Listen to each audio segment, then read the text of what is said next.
மேட்டூர் அணையின் நீர்மட்டம் 71வது முறையாக 100 அடியை எட்டியது. மேட்டூர் அணை 100 அடியை எட்டியதால் அணையின் 16 கண் நீர்ப்போக்கி மதகு அருகில் சிறப்பு பூசை செய்து மலர் தூவி மரியாதை. தென்மேற்கு பருவமழை தீவிரமடைந்து வருவதால் கேரளா, கர்நாடகா மாநிலத்தின் காவிரி நீர்பிடிப்பு பகுதிகளில் பலத்த மழை பெய்து வருகிறது. பலத்த மழை பெய்து வருவதால் கர்நாடகா மாநிலத்தில் உள்ள கபினி, கிருஷ்ணராஜசாகர் உள்ளிட்ட அனைத்து அணைகளும் நிரம்பி அதன் முழு கொள்ளளவை எட்டியுள்ளது.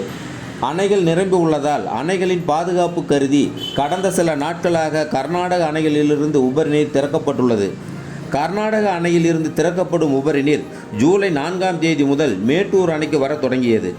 இதன் காரணமாக அணையின் நீர்மட்டம் 39.67 அடியாக இருந்த நிலையில் கடந்த 23 நாட்களில் சுமார் 60 அடிக்கு மேல் அணையின் நீர்மட்டம் உயர்ந்தது. உபரி நீர் தொடர்ந்து அதிகரித்து வருவதால் இன்று ஜூலை 27ஆம் தேதி காலை 9 மணி அளவில் 71வது முறையாக அணையின் நீர்மட்டம் 100 அடியை எட்டியுள்ளது. மேட்டூர் அணையின் நீர்மட்டம் 100 அடியை எட்டியுள்ளதை தொடர்ந்து நீர்வளத்துறை அதிகாரிகள் மேட்டூர் அணை 16 கண் மழைக்கால வெள்ளப்போக்கி அருகில் சிறப்பு பூசை செய்து மலர் தூவி மரியாதை செய்தனர். மேட்டூர் அணையின் நீர்மட்டம் 405 நாட்களுக்கு பிறகு 71வது முறையாக 100 அடியை எட்டியுள்ளது. இதே அளவு மேட்டூர் அணைக்கு நீர்வரத்து தொடர்ந்தால் ஒரு வாரத்தில் மேட்டூர் அணையின் 120 அடியான முழு